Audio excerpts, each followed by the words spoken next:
Yo, what's going on guys? Arekkz here and welcome back to another Destiny video. Last week I kicked off a new series that I am calling Destiny Index, a series where we take the time to learn about some of the notable characters in the Destiny universe, where they came from, what their story is, and ultimately what led them to where they are today. We started last week by talking about the Master of the Crucible, Lord SHAXX. You guys showed that some awesome support and said you would be keen to see more, so here we are. Of course, if you missed that, you can find it linked down below.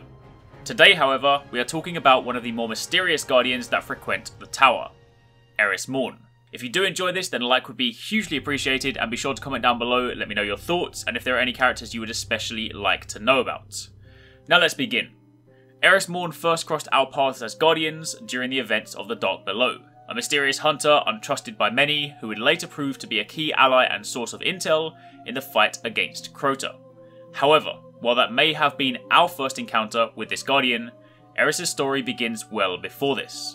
During the last episode, I spoke about the Battle of the Burning Lake. This was a battle that took place on the moon shortly after the Hive were discovered. The Vanguard mounted a full-scale assault, ignoring SHAXX's warnings about the Hive Knights, and despite their best attempts, the battle was a massacre. Crota and his knights struck down Guardians in their hundreds, and the Vanguard were forced to fall back. Following that, the moon was classified as a forbidden zone. Nobody was to venture there unless given explicit orders. However, one Guardian that survived this battle was Aurora III, a disciple of the Praxic Warlocks. She swore revenge on Crota and set about assembling a fire team to help her do this. Enter Eris Morn. Together, these two attempted to formulate a plan that would allow them to defeat Crota despite his apparent immortality. It was at this point they sought out Coolant the Shattered, another Warlock, a forbidden Hive Arcana, and together they learned of a way to defeat Crota. With a plan laid out, they recruited fellow Guardians, Aurora, S-ATAIII, both hunters, and Vel'Tarlo, a solitary titan. The fire team embarked on their foolish quest and made it to the doors of the Temple of Crota, but it was at this point the team would then begin to crumble. Vel'Tarlo, overwhelmed by Hive, fell at the hands of a witch named Verok. However, it was Vel's struggle that allowed the remaining 5 members to push forward. In Crota's temple, S-ATAIII and Aurora III were separated from the rest. Aurora became lost in the shadows. Unable to find Eris and Coolant, presumed dead, they had little choice but to move on.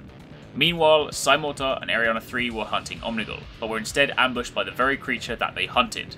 They managed to fight off the army of Hive, at which point Omnigul fled. Pressing on, they began to climb a steep cliff to find cover, and while Aurora made it to the top just before S-ATAIII could join her, Omnigul reappeared and shot her off the cliff, in turn resulting in her falling to her death. Consumed by rage, Aurora attempted to exact revenge on Omnigul, but despite her best efforts, she lost her life. Now all that remained were Eris Morn and Coolant, however the two parted ways. Coolant left to find out more about the Death Singer's song, meanwhile Eris carried on to seek out Crota, alone. Along the way, Eris found Aurora, thought to be dead, but was instead being tortured by a witch. His light was being torn from him, feeding the heart of Crota. Unable to save him, and knowing this was a fool's errand, Eris then began to look for a way out the Hive tunnels, back to the surface. However, during this time, Crota severed her connection with the Traveller and took away her light. This resulted in the dark, Hive-like appearance she has today. However, Coolant had previously taught Eris how to behave and look like Hive creatures as a means to blend in.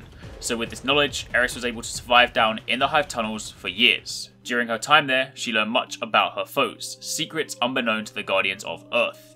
Eventually, Eris was able to construct a ship from scavenged material, and it was in this ship that she made her eventual escape and sought out the tower to warn the Vanguard of Crota's return. Untrusting at first, Eris was confined to the outskirts of the tower. While her intentions were good and she wanted to help, the Vanguard were still ultimately unsure. However, as Guardians, we learned from Eris, and it was with her help that we were able to defeat Crota during the events of the Dark Below. Fast forward to the events of the Taken King, Arekkz entered the solar system in his dreadnought seeking vengeance upon the Guardians. Once again, Eris comes in to help. It was at this time she was permitted to enter the Hall of Guardians, and works closely with the Vanguard to again aid us in defeating the looming Hive threat. And of course, if you've played the Taken King, you know full well what happens next. But that brings us to today. With Crota and Arekkz dealt with, Eris resides in the Hall of Guardians, now as a quiet vendor, a means for us to spend the seemingly useless worm spore. Will she come to aid us yet again? Only time will tell. But for now, that is the tale of Eris Morn. Hopefully you guys enjoyed the video. Again, if you did, then a like would be super appreciated, and if you missed the SHAXX video, then you can check that out linked down below. Thank you very much for watching, take it easy, catch you next time, peace out.